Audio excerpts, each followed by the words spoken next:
Good morning students. Class 8 में हिंदी व्याकरण में पाठ 3 शब्द विचार का आज हम अभ्यास कार्य करेंगे, जिसमें अभ्यास कार्य में सबसे पहले है रिक्त स्थान भरिए। तो पहला रिक्त स्थान है आविकारी शब्द है। डैश आविकारी शब्द। आविकारी शब्द वे होते हैं जिनका कोई परिवर्तन नहीं होता, जैसे यहाँ, धीरे धीरे। तो आविकारी शब्द आपके सामने दो ऑप्शन है, संज्ञा और क्रिया विशेषण। तो क्या होगा आपका सही आंसर? क्रिया विशेषण आविकारी शब्द है। सेकंड है विद्यालय। फिर डैश शब्द है विद्यालय। विद्यालय शब्द दो शब्दों से मिलकर बना है, विद्या प्लस आलय। और ये क्या हो गया आपका यौगिक शब्द। यौगिक शब्द दो शब्दों से मिलकर बनते हैं। तो विद्यालय डैश फिर शब्द है। विद्यालय आपका कौन सा है? यौगिक है। आविकारी क्रिया विशेषण। अब तीसरा है आपकी रिक्त स्थान वायु में वाक्य में प्रयुक्त होने पर शब्द कहलाता है। वाक्य में जो प्रयुक्त होता है शब्द वह पद कहलाता है। तो आपका आंसर हो गया पद। 4 वर्णों का सार्थक समूह स्वतंत्र रहने पर कहलाता है।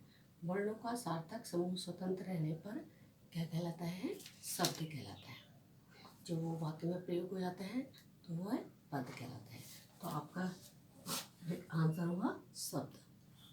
5 उच्च का तद्भव रूप है। उच्च का तद्भव रूप ऊंचा है। क्या है? ऊंचा। अब है नेक्स्ट हमारी एक्सरसाइज, सही कथन के सामने सही, गलत के सामने गलत का निशान लगाइए। शब्दकोश में पद होते हैं, शब्द नहीं, जबकि शब्दकोश में शब्द होते हैं। तो आपका आंसर रॉन्ग है।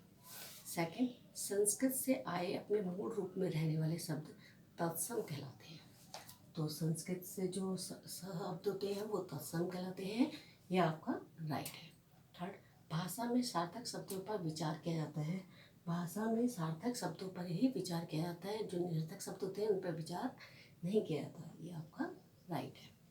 फिर है एक वर्ण का कोई शब्द नहीं होता। एक वर्ण का कोई शब्द नहीं होता। एक वर्ण का शब्द होता है जैसे ना। तो आपका रॉन्ग है। नंबर 5, रूढ़ शब्दों के खंडों का अर्थ होता है। तो रूढ़ शब्द वे होते हैं जिनके टुकड़े कर दिए जाएं, उनका कोई अर्थ नहीं निकलता। जैसे घर हो गया, रोटी हो गया, रोटी अलग अलग कर दिया जाएगा तो उनका कोई अर्थ नहीं निकलेगा। तो आपका है रूढ़ शब्दों के खंडों का अर्थ होता है। तो क्या होगा? रॉन्ग है। फिर आपकी नेक्स्ट एक्सरसाइज है, सही विकल्प के सामने सही लगाइए। इनमें से कौन सा संकर शब्द है? संकर शब्द वे होते हैं जो दो भाषाओं के योग से बनते हैं। तो दो भाषाएं जैसे टिकट, घर। तो आपका इसमें 3 ऑप्शन है, चाय, लीची, घड़ी साज। तो आपके क्या होगा? घड़ी साज। इनमें से कौन सा रूढ़ शब्द है? रूढ़ शब्द मैंने अभी बताया आपको, जिसके टुकड़े करने पर कोई अर्थ नहीं निकलता। तो आपके 2 ऑप्शन है, नाक, नीरज, चौकला। तो आपका होगा नाक। फिर नंबर 3, इनमें से कौन सा यौगिक शब्द है? जल्द, डाकघर, पैर।